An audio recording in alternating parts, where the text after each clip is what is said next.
Live from Davos, it's Malcolm Ethridge. How's the weather out there? How was meeting the global elite? I wish I had gotten my invite. I must not be global elite enough. I want to go one time, and I'm bringing Alex Jones. Other than that, how's your world going? Upside down, man. Speaking of Davos, like just watching what all is happening, it has been a hell of a week in the markets, and it's all because of public speaking that has been done on behalf of or by the president of the United States. And like, what a roller coaster ride for such a short week, a holiday week. Like, what a heck of a week it's been. We had the markets forgot Taco. Trump always chickens out. This is on the Greenland thing. Mm-hmm. Then the markets remembered Taco. Then we saw the sort of like longer term storyline of the Sell America trade, where there's now news where like a Danish pension fund is selling their American treasuries, gold and silver, going absolutely wild. So it was interesting. There was this microcosm of very like flittering short-term stories, but also evidence of the real long-term trend that we talk about a lot on this show, because it is maybe the defining economic storyline, I think, for investors and people in America and the world. Well, I guess that means we got plenty to talk about. Let's get into it.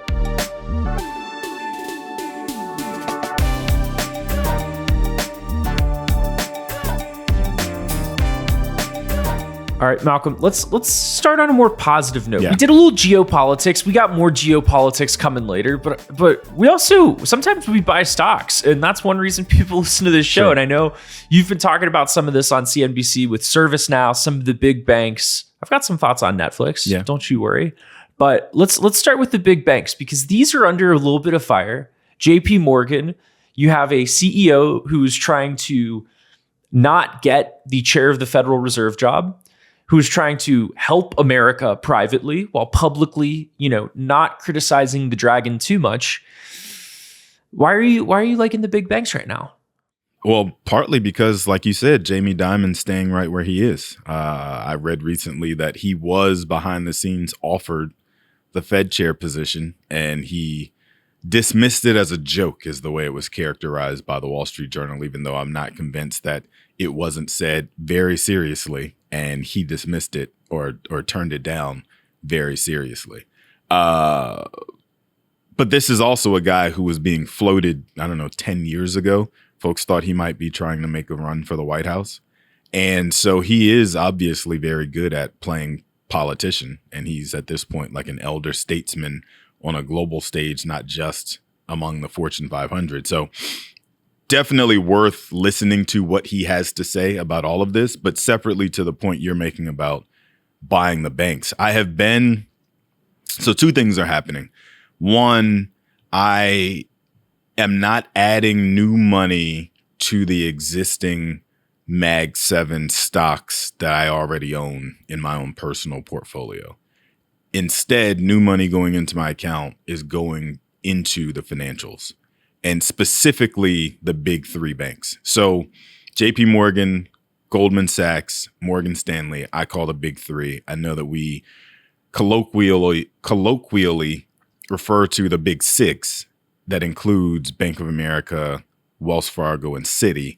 And those are also referred to as GSIBs, globally significant banking institutions. But I think the big three matter more because they don't rely so much on net interest margin, which is the big metric that tells you how profitable a bank is. The spread between what they take deposits in and pay out interest for versus what they can turn around and lend the money out the back door for. That arbitrage is called their net interest margin, basically. I'm oversimplifying a little, but that's basically what it is. It's hard to do math on a podcast, or show a formula, I should say. That doesn't really matter to me. I think that is a very old school way for banks to make their money. It still exists. Like, we all still need to borrow money, but if there's going to be a 10% cap placed on credit card interest rates, that's going to negatively impact all six of those companies. But the IPO market is expected to be extremely hot this year. And the three companies that happen to be attached to just about every single IPO that happened in 2025, 2024, it was either named Morgan or Goldman.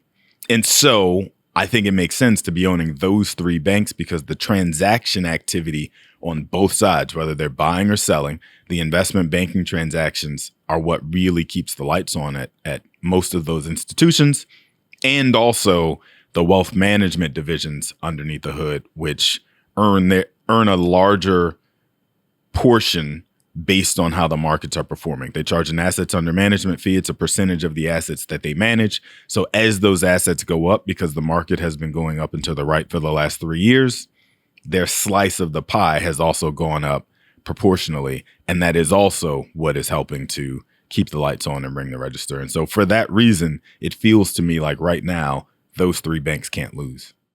So this, from what I'm hearing, this is not I'm going to hold this forever for 5, 10, 20 years. This is almost sounding more like a cyclical. You are noticing a moment in the cycle that you think will continue for a period of time, but requires maybe a more active monitoring than I trust this founder for 10, 20 years. I think that's a good way to put it. I don't necessarily love banks as long-term investments, primarily because this moment that I'm talking about comes once a decade for them. Like there is a time when they have their hot girl summer and then it fades. And then you spend the next 9 years, 8 years watching that stock do nothing but pay you a dividend. So if I were a dividend only investor, I would want to own the big banks forever because they pay out some of the largest payouts, but they're burdened by regulatory costs. They're burdened by, all kinds of, they're some of the biggest taxpayers of all of the companies within the Fortune 500. So I'd rather own something else that has the ability to go up and to the right with much larger gross margins, like a tech company. But right now, while tech is sort of taking it on the chin, especially anything attached to the AI trade, this is a better place to me to be allocating new dollars with the potential for a decent level of growth rather than sticking to what's worked the last 3 years. The other non-financial stock you've been excited about that I don't know much about, actually. This is one that I know it's historically been expensive, and this company does back-end workplace automation for companies, and that's ServiceNow, but that's one you've been hot on. So just as, not really for the listener, but just for me, is I have been in a larger cash position lately. I'm like, I should probably not start looking, but I like the idea of not just sitting on cash forever, especially when there's potentially undervalued opportunities out there. Yeah, so you're right. This is one I'm like super passionate about at this point, and I'll try my best to make it quick. Essentially, we're on a podcast right yeah, now. no, but nobody wants to listen to me like ramble on and on about like why I love one specific company. But like right now, what I'm looking at is the software sector at large has been completely obliterated the last year, let's call it, maybe the last 9 months. And a lot of what it is investors are afraid that AI tools are going to come and just completely destroy the moats that have been dug out by a lot of these software companies, especially the ones working in automation, because you can bring in, anything that's built on top of an LLM at this point and create a much cheaper custom automation within a company. And probably do it faster than many of these companies can because you don't have nearly as much legacy construction that you have to untangle and pull apart. So ServiceNow is on the list of companies that people are worried like AI is clearly going to come and take this job away, take this work away, which makes perfect sense. I think it's a perfectly rational concern. I also think for a company that's traded down 40% from its high, the conversation about it being overvalued has gone away. So if you liked it initially when it was trading, out of the stratosphere from a valuation perspective, it has definitely come in a lot, and now you should love it. Separately from that, I'm not as worried about ServiceNow being disrupted in the way that a lot of other companies can and will be. One, because I think that their management team, specifically their CEO, has shown over the last 10 years where they've 10x'd their revenues from 1.3 billion to 13 billion, that they have a way of figuring out how to grow, right? Will they grow at the same rate that they have over the last decade going forward over the next decade? Time will tell. But what I'm looking at is a company that is continuing to grow their bookings, They're continuing to grow their revenues in the double digits. They're continuing to grow their free cash flow, I think 30% plus at their last earnings. So there's a lot of positive markers there that tell you that there is some there. I wanted to own it back when it was overvalued and just could not bring myself to buy a stock that hot. Now I'm looking at it and it's come in a ton. And so I think while it's having this existential crisis, this is a great place to be buying it. Separately from that, one of the things that's making me so sure that the moat that they've dug can continue to keep competitors away is because I don't think that there are very many chief technology officers, chief information officers, chief information security officers at these Fortune 500 companies that ServiceNow has as customers that are going to be willing to sit across from two dudes with a laptop that represent some Silicon Valley startup and implement their software solutions inside of that organization and be willing to stake their entire careers on that decision. So for now, the safer choice, even if it costs you more than you know you have to pay to get these custom automations, is to stick with the incumbent as a large or mid-sized enterprise. And so I think we're overdoing a little bit the concern about these software companies. Salesforce is probably another great example. I don't like Salesforce as much as ServiceNow. Even after its sell-off, I'm not as excited about owning that stock because I do think a decent amount of what they do in the customer relationship management space has been and will continue to be upended by agentic AI. But all that to say, I think the whole sell software trade has been overdone. I think that's interesting, especially the point that, the narrative we've been hearing is that it's two guys or two people in a garage who are going to upend these large enterprise companies. And there is a human behavior element, which is if you're a high level executive at one of these, the cost of you making a mistake is extreme if you bet in one of these areas. And some of them will break through. I think there will be a lot of maybe consumer things there, or they'll get bought up. It'll be like a biotech type of thing where they'll create a tool that gets bought up by the bigger companies that have that firing powder.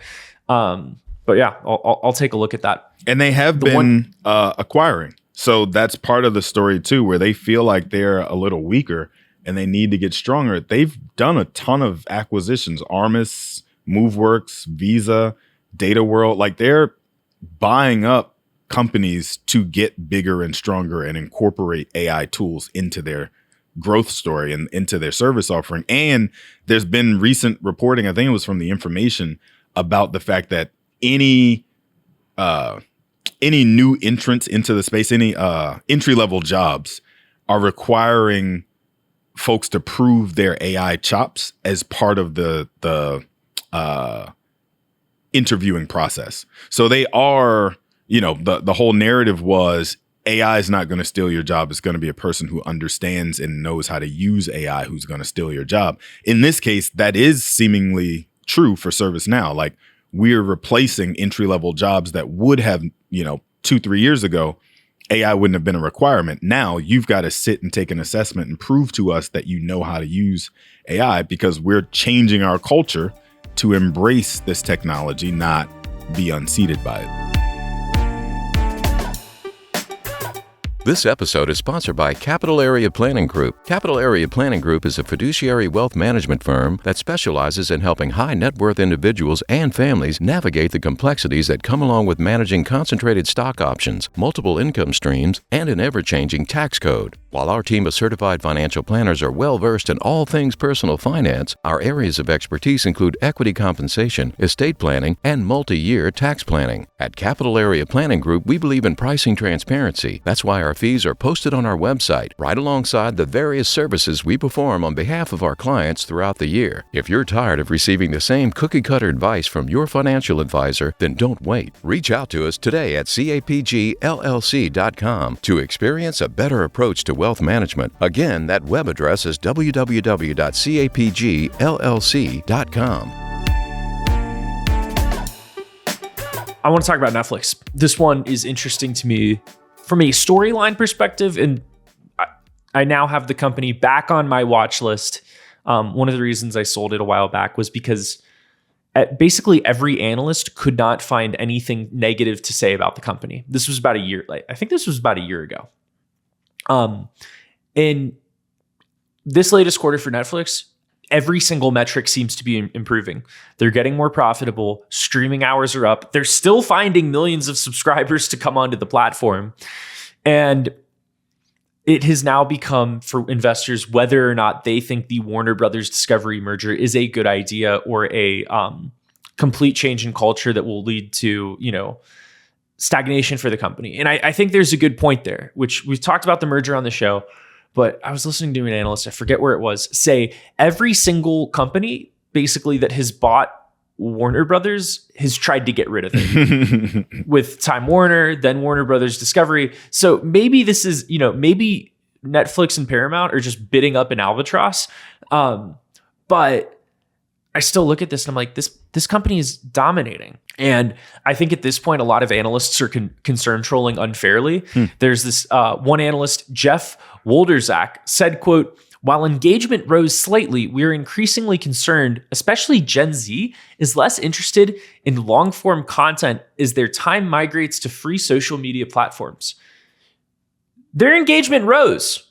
They're putting things like long-form podcasts on the platform. And also, I would say, Jeff, Gen Z can look at their phone and watch Netflix at the same time. This is the exact thing that Matt Damon complained about when he was promoting his movie, The Rip, and he was like, "Yeah, when Netflix gives you notes, they tell you to repeat what's going on in the storyline for people on their phone." So that's kind of a cynical perspective, and I hope with HBO content, Warner Brothers content coming on, even with podcasts, they're able to separate more of the casual viewing and serious viewing.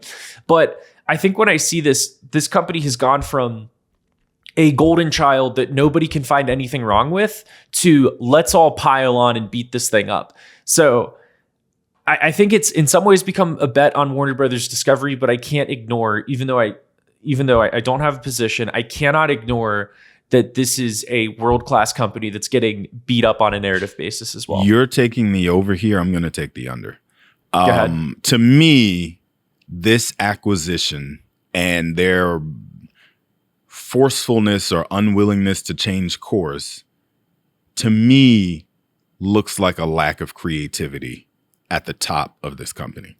So their management team has the ability to look at the same trends that you and I are seeing and more and see that the reason they've been unseated by YouTube is because user-generated content is now king.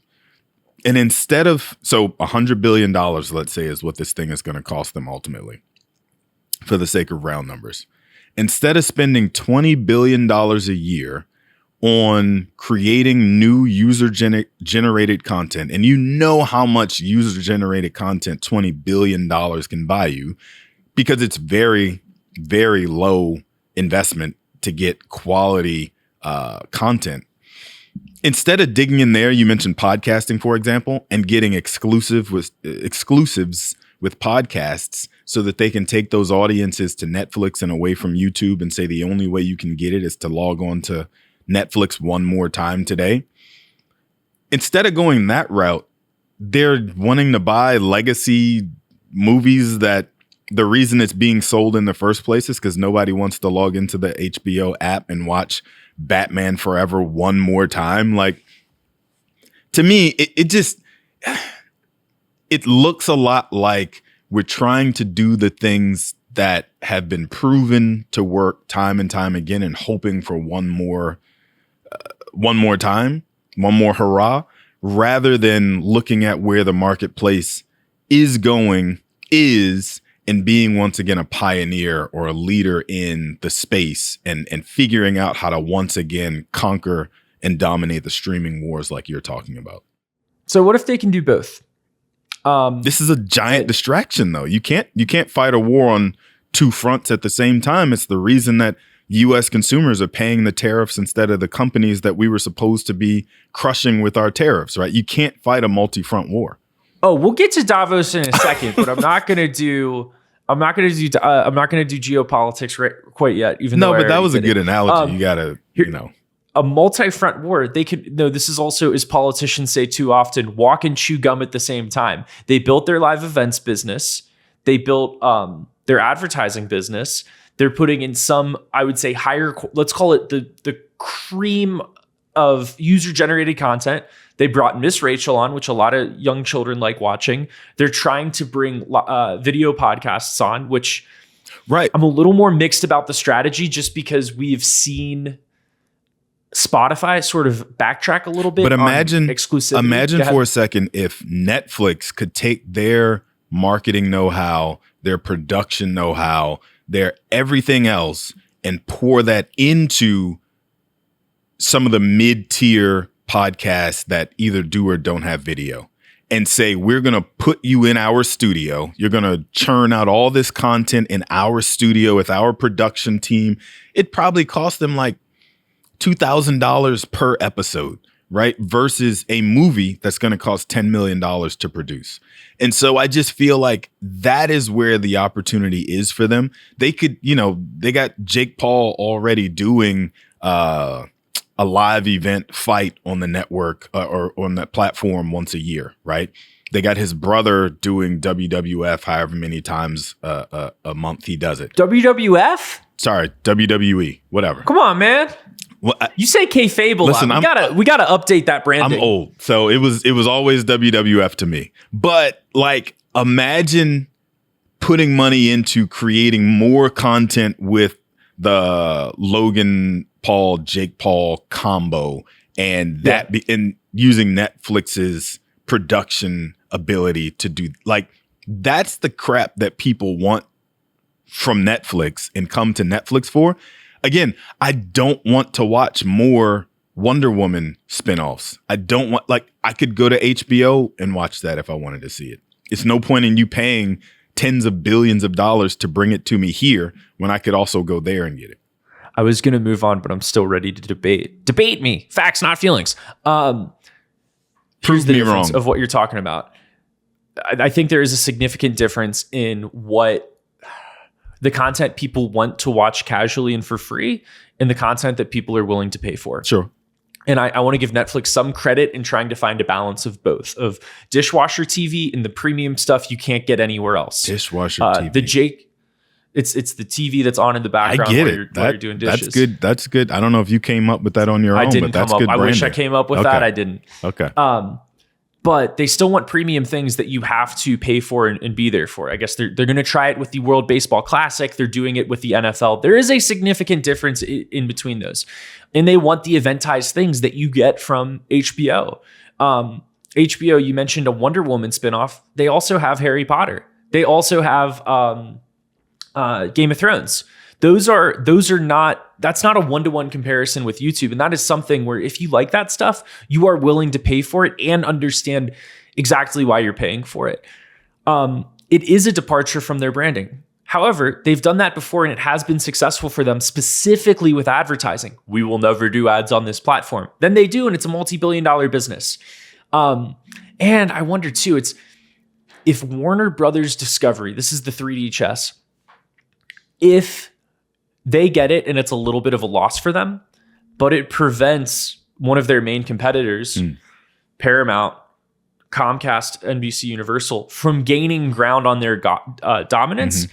Is it worth it to take just a little bit of an L as you continue to expand yourself into being the monopoly, one entertainment empire to rule them all? That's the most logical justification for this battle that we're watching. If the whole goal is I want to keep you from being any more successful than you are today and keep you from encroaching on my moat, then that I can buy. At what price does it become ludicrous? That's a conversation for the investment bankers to have. But I do think, given that logic, this makes more sense to me. Because we know it's not movie theaters. There's an interview Matt Bellamy did with Netflix is not doing it to save movie theaters. Mm-hmm. Regal CEO, I think it's Eduardo Acunha, spoke with Matt Bellamy. Ted Sarandos is doing these interviews like, we're going to put movies in theaters. And the CEO of Regal came out and said, great, you have a big Narnia movie coming out that has 2 weeks on IMAX. Why not give that a longer theatrical window if you're serious about that? And so far, Netflix has just said, yeah, we'll do 2 weeks on IMAX because that's our deal with Greta Gerwig. But anyway, that's all we're doing. And for the investment people who are thinking at what price, I would say Netflix is now at about 40-ish time free cash flow, 26 times forward earnings. That's growthy, but not outer space level for a world-class company. So haven't pulled the trigger, but it's something I got my eye on. Let's move on to Davos. And I'm going to set up this clip that you have seen, and then we'll discuss it, because I think this is sort of one of the bases of the larger scale Sell America trades. And granted, a lot of the talk out of that conference was about Greenland. Seems like that's solved. We're getting some military bases there, a little bit of land, some mineral rights. I'm not an expert on Greenland. You can find that elsewhere. There's so much to unpack here. I want to take a little bit of a different angle. And I think one of the highlights of, or encapsulations of where we're at, was this when Donald Trump was insulting Emmanuel Macron and also explaining how he was trying to effectively lower the price of prescription drugs in the United States. So when I called up Emmanuel Macron, I watched him yesterday with those beautiful sunglasses. What the hell happened? But he was at $10 for a pill. And I said, Emmanuel, and I have all the big pharmaceutical companies are in total agreement. It wasn't easy, by the way. They're tough, smart. They've been getting away with the scam for a long time. But they gave it up. But they said, you'll never get the countries to approve it. I said, why is that? Because they won't. They always said, we're not paying any more. Get the rest for the United States. So over the years, they stayed the same. We just went up, up, up. And I mean, we would pay 13, 14, 15 times more than some certain countries would. So I said, no, they'll approve it 100%. Sir, you'll never get them to approve it. I said, I guarantee you. But I actually started with Emmanuel, who probably is in the room too. And I like him. I actually like him. Hard to believe, isn't it? And I said, Emmanuel, you're going to have to lift the price of that pill to $20, maybe $30. Think of that. That means it's a doubling of prescription drugs. Might be a tripling, might be a quadrupling. It's not easy. No, Donald, I will not do that. I said, yes, you will, 100%. So Malcolm, when you saw that clip, which I made you watch after I accidentally sent you a 12-minute clip, which I'm still sorry about, 90 seconds of that clip of Trump basically browbeating Emmanuel Macron over prescription drugs, insulting him for wearing sunglasses on stage, which was honestly hilarious. There is a root of a good idea there, which is prescription drugs are way too expensive in the United States, but also America is going at this alone as a singular power. And I think that is kind of where we're at right now. So two things. I think, yes, that's true. The premise of the argument is true. The U.S. more than likely bears way too much of the financial burden of the cost of things like prescription drugs that everyone around the world uses. And part of the reason is because our healthcare system allows it, right? Like we force the prescription drug companies make so much money from their relationships with Medicare, a U.S. government-sponsored health insurance plan, where other countries that have more socialized medicine are able to say, you can't charge more than this because we as a country are not paying it. So our healthcare system being so crazy allows for things like this, these kind of abuses to happen. So I agree with the premise that the U.S. shouldn't be paying so much more than everyone else around the world for these drugs.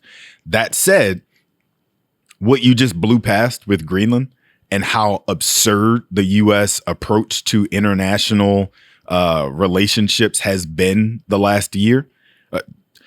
Forget previous administration, just this last year alone, undercuts the argument that you would want to make that other countries should be willing to collaborate with us and trust us to remain an ally and a partner in all of these other things. So when you say, I'm going to take this territory and there's nothing anybody can do to stop me. On the flip side, when you say, hey guys, we need to get together and collaborate so that we can help us help. Can you please help me? When you say it that way, after telling everybody I'm going to annex this country that's already been solved long ago, like it just undercuts your ability to do the thing that you want to do, where you started out the conversation talking about how I'm going to take this territory and you can't do anything to stop me. I wasn't trying to blow past Greenland. So we're gonna do a little something for the listener here, which is I'm gonna explain scheduling. We often record this on Friday and the show comes out on Tuesday. If I start doing a lot of Greenland chatter, then anything could happen within the next 48 hours with this story. And I'm not confident that my commentary on Friday is going to be relevant on Tuesday. Prescription drugs, I think I can still make the same point about how America is trying to essentially insult and bully our allies to create better outcomes for ourselves that will end up, reverse Unoing because we don't have allies that can trust us anymore. So I thought I could do that with prescription drugs. That's you trying to be a good journalist. This is me, just a dude with opinions. Okay, fair enough. Well, anyway, I think the themes are still true with prescription drugs. And I want to get this does get back to the Sell America trade. And one of the most important things in that clip that I don't know if people are talking about is the fact that if you are a world leader with Trump, I don't know if you can trust that you are having a private conversation with him. Because a lot of the speech was him talking about these texts and conversations that he had with other world leaders where I don't know if they knew they were off the record. And to be clear, this is a journalism thing. Like, you want to know if you are right now. I know I'm on the record. My language might be a little different because I know I'm being recorded right now. You want to know if you are on or off the record. And that type of thing fractures trust with the United States, in addition to the Greenland thing. And what this creates, and Robert Kagan wrote about this in The Atlantic, is this move to a multipolar world. What does that mean? After World War II, the United States enjoyed a historically rare, nobody had ever seen anything like it, position where they were the singular world power, where before that you had global spheres of influence. You had the French and the Ottomans, and these different powers controlled different parts of the world. And what that created was basically more friction and more wars, because you have these, you have powers within the same weight class competing and trying to fight each other. And Kagan's point is that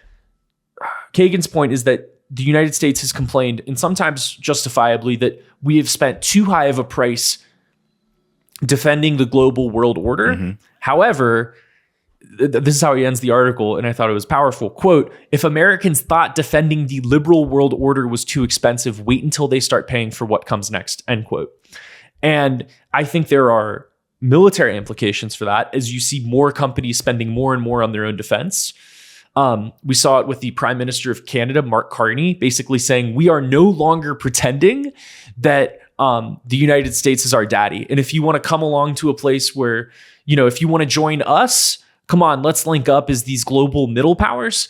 But all of that is to say, I think there's a geopolitical conversation, but also the investing conversation that we continue to have on this show, of this very real trend of short flaring stories, but also how do you respond to this move from a singular world power to these more regional global spheres of influence of, let's say, the EU, China, the United States, maybe Russia. Yeah, I think so. We as Americans, one thing that we've always known was there. I don't want to say lurking in the shadows because it makes it sound negative, but the thing we always knew was just there to protect us was the military. So there are bases all over this country that you ride past on a regular basis and you don't even really notice or appreciate it at a certain point. At least me living here in the DC area where we've got like 4. So you knew that our military might was something you could always rely on. Secondarily, and less visible, has always been our financial might.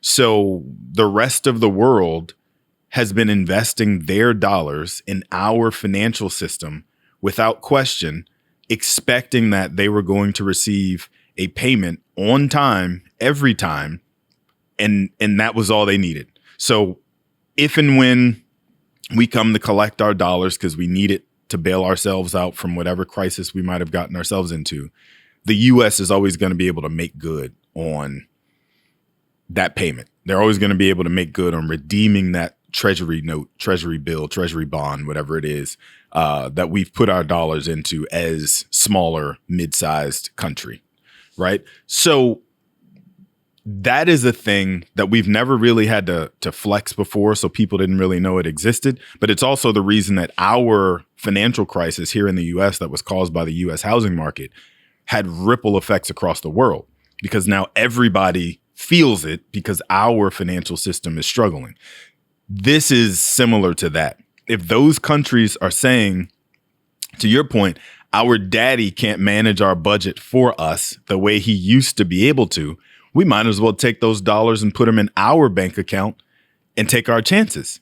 Well, that's the opposite of what we need to have happen as U.S. citizens. That's the opposite of what we need to happen as U.S. investors, simply because more dollars in the pool helps to shore up the pool. So the stability of our financial market, specifically our bond market, has been held up by people's unwavering belief that daddy's got it. Now that's under question, and people will say, let's find another alternative. Let's get together over here and pool our money here and make it safer for ourselves, leaving the U.S. financial system out of the equation. And that's the part that has become a problem, and I think will continue to be a longer term problem than a lot of people are willing to accept right now. Because again, we as American citizens tend to believe, to the point the article was making, for the last 80 years, we've had no reason to really question the U.S.'s ability to dominate. So it's hard to break that inertia and allow your brain to even consider this time is different. Ooh, he did the name of the show. And granted, maybe things can change. Maybe this is a, this is a rough patch in a relationship, but it's the point you're making.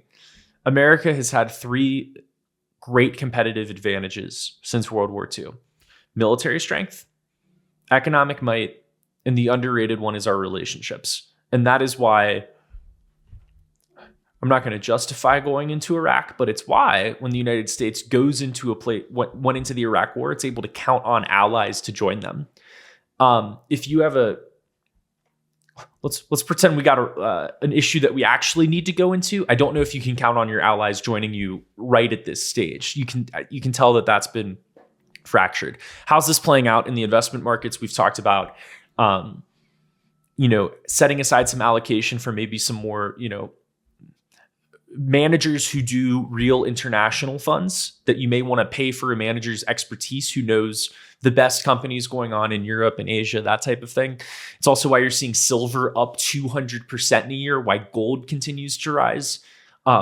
It's why people like Oswath Damodaran have made a case for collectibles, which I think is interesting and worth more time than I'm willing to give it right now, other than saying, I don't think you can do individual collectibles as a regular person. It's a case where actually fractionalized shares might make more sense. But Steve Golden would disagree, but if you're in the Malcolm Ethridge school of investing, the return on effort is going to be difficult. Wait, who's going to disagree with him? The guy from Golden Auctions that has you must not see. You don't even like Netflix. I watched Golden Touch.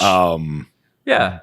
I was saying he's going to disagree with you about fractional ownership versus individual ownership, because that keeps that platform humming. But anyway, because he would like to collect a 30% commission or whatever on every auction that goes through. I'd rather maybe spend, I cannot own a 1986 Jordan rookie card from Fleer, but I'm more confident that will go up in value over 10 years than a base issue Spider-Man comic that I could afford right now. So anyway, I want to do this another time. We're doing it right now. No. I was going to bring us back to the point at hand, which was Davos. Yeah. But in a less serious way, ask you, what in the world is the deal with windmills? Like, he hates windmills. What in the world did a windmill do to Donald Trump that's got him so fired up that he would spend 10 minutes on windmills at a World Economic Address? I thought it was awesome. So this address makes sense, and we've talked about WWE on the show, if you understand that a lot of Trump's rise is his understanding of WWE. In the clip, he's cutting a promo saying, I like the sunglasses that Emmanuel Macron wore, and what the hell was that? Like, he's He's like setting up a wrestling match with the guy. And that's what he does with a lot of people. He also insulted Ilhan Omar, an American congresswoman, in front of a World Economic Forum. His thing with windmills, this is also a case where he is semi-right. And it's like, I need to go through and fact check. I just haven't had the time. I think he hates windmills because he had a golf course in Scotland where they were building windmills off the coast, and it disrupted the view of the golf course. And he thought they were hideous and that they weren't looking good. Now, he brings that into only stupid people buy windmills. China makes all the windmills, and they don't even have wind farms. They just have them just for show. Isn't that interesting? I don't know if that's true. What I do know is that among a lot of the renewable people, it is like the real challenge is baseload, like baseline sources of power, and windmills aren't necessarily a baseline source of power. So this isn't my area of expertise. Yeah. He is correct though. So he went on, he goes on Rogan as he's running for president, and he makes this side comment where he's like, you can't put them in the ocean. They make the whales go crazy. They go, ow, ow, ow. And he's actually right about that. Like the windmills in the ocean actually do disrupt whale communication and whale behavior. Man. I don't think that's the reason he dislikes them. So that's one of those things where I think for a lot of renewable, like Elon Musk is more bullish on solar. I think there's probably a better case for the small modular nuclear reactors, but I think it is also hilarious that he spent 10 minutes of his World Economic Forum dunking on windmills. I was just like, what the hell is this? Keep it coming. Oh man. Okay. Anyway, sorry, right, we got a show to do. You want to do private credit funds as we start to take this baby home? Yeah. So I think private credit is a thing that is sold, not bought, similar to whole life insurance.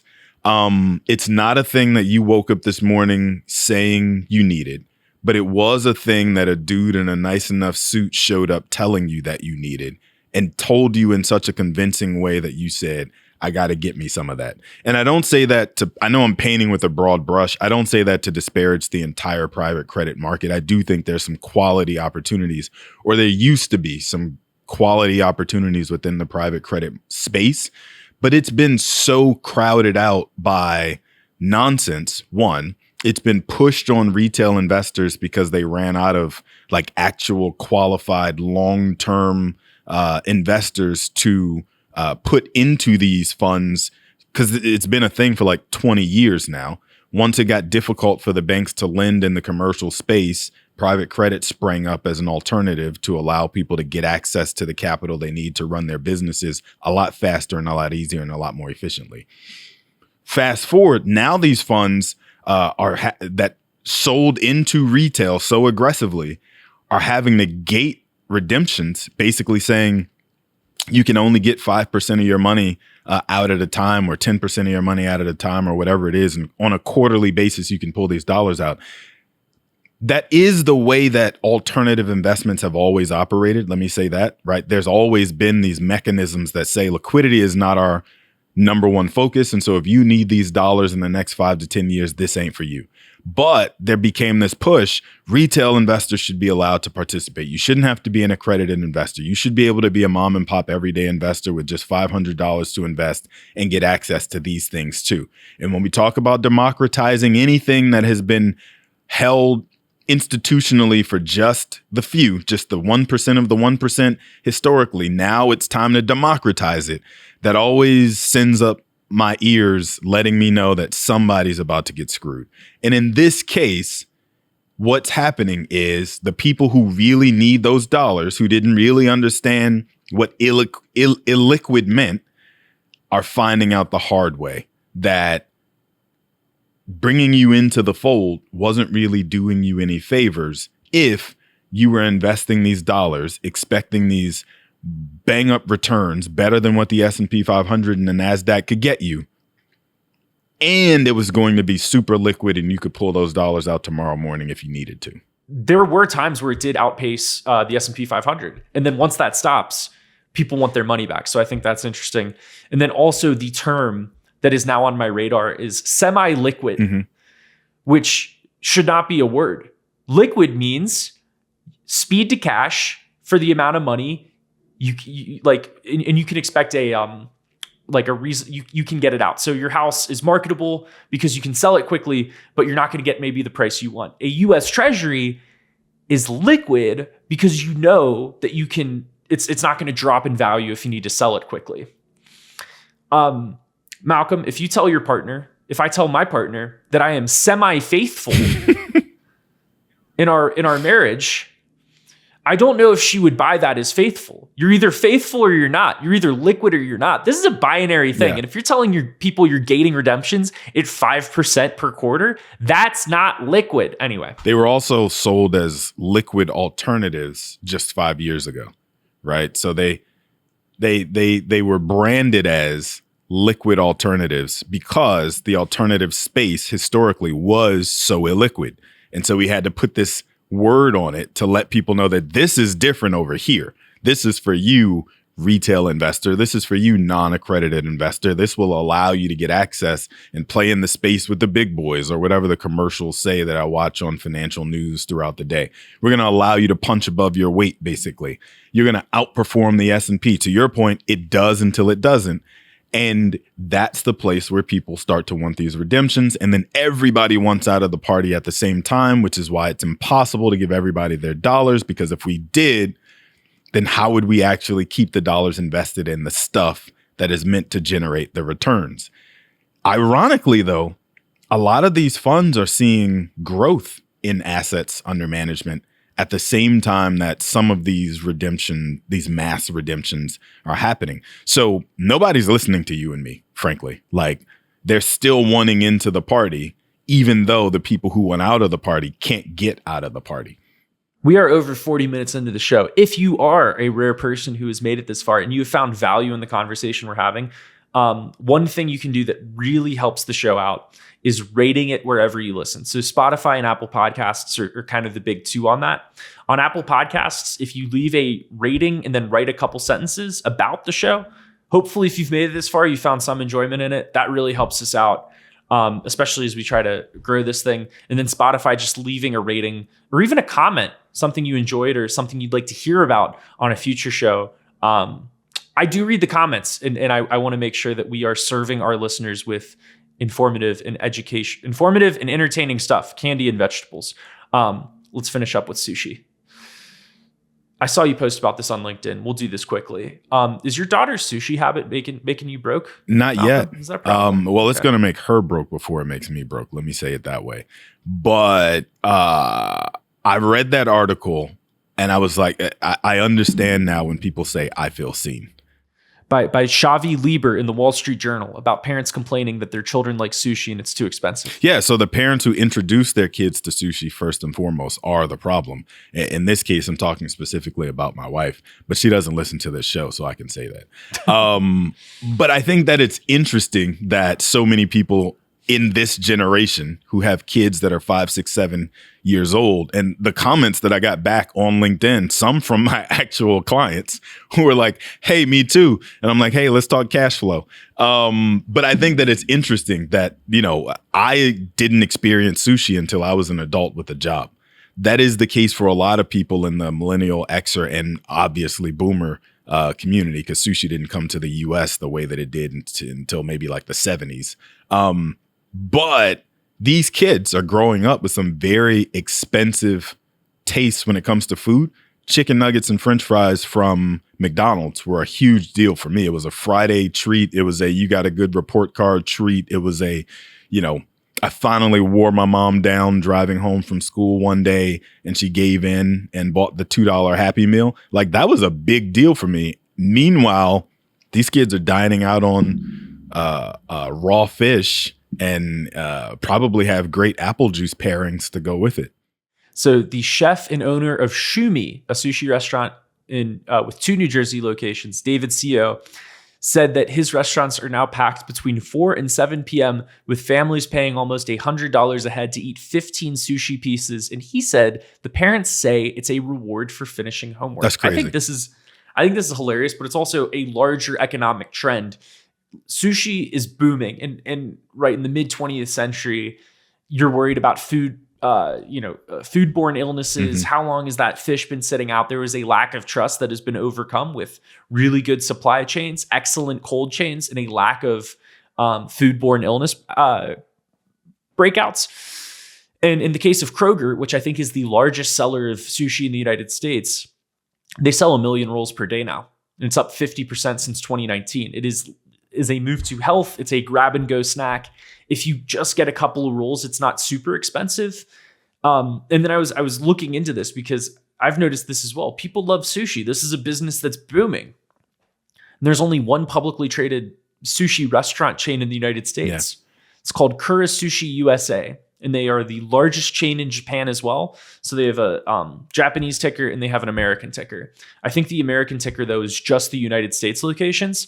And I'm seeing this. I'm like, parents are bringing their kids to eat sushi. Gen Z, Gen Alpha loves sushi. This boom is going to continue throughout my life. Maybe there's an investable angle here. And then I look at this company. I'm like, all right, an insider just sold $700,000 worth of stock. It doesn't look like, and it didn't say option execute next to it on the NASDAQ page. The reviews of the restaurants near me of this chain, 4.2 stars, which isn't great. And then the comp traffic is also down. So they're like, we're going to make more money because we're opening locations. However, we can't get more people into our existing locations. And I saw that and I'm like, you have every generational force wind at your back and we're not getting more people in the door. So, well, we are in the middle of an affordability crisis. So maybe the first thing to go on your list of where do we dine out is the $100 per head sushi versus the other things. No, they're saying the 100. This is the K-shaped economy. Yeah, that's true. The omakase is fine. Maybe it's the mid-level sushi restaurants that are suffering. I guess there are K-shaped kids out there too. That's a fair point. However, I would say to those listening who made it at the end, I do have ballin' on a budget sushi tips that I want to share to close out the show. Some practical advice. Kroger wasn't the ballin' on a budget sushi tip. You can do better. Oh. If your daughter is breaking your bank, Malcolm, I have 2 suggestions. Number 1. Uber Eats has a lot of sushi deals that you can combine with BOGO.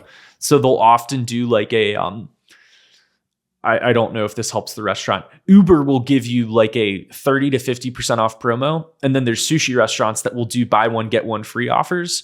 And so Sam and I did it. And it was like, we got a bunch of rolls of sushi that should have been $150 or whatever. And it was like close to 60, I think. Was the quality great? It was all right. Yeah, see, that's part of it too. But if you're just getting like a spicy tuna roll and some like basic stuff, you can be okay. No, dude, it's the experience. It's like the new hibachi. There's a place here in DC, really close to my office where I'm sitting, that like will come and torch the Wagyu beef on top of the sushi roll, and you can watch the whole thing as they do it for like 60 seconds. Like it's the experience is part of it. Okay, then make it yourself. That's the experience. Well, you got to spend 10 years washing rice before a sushi chef is willing to let you come next to them and learn anything. All right.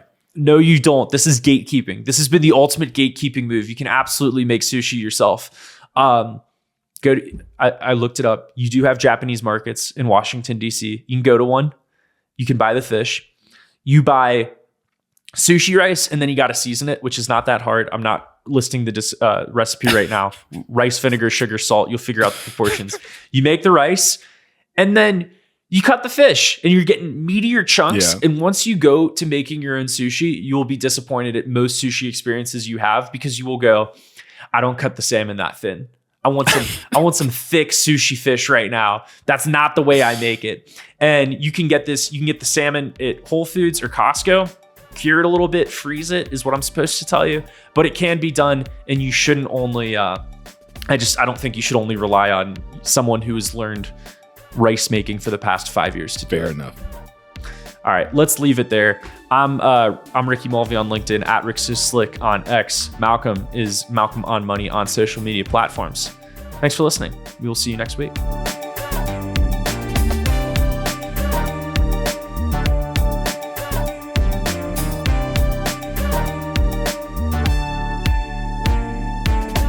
information shared in this recording and by its guests represent the views and opinions of the guests and does not represent the views or opinions of the host. This content has been made available for informational and educational purposes only. This content is not, nor is it intended to be a substitute for professional financial advice. It is always recommended that you seek the advice of your financial advisor or other qualified financial service provider with any questions you may have regarding your personal financial situation.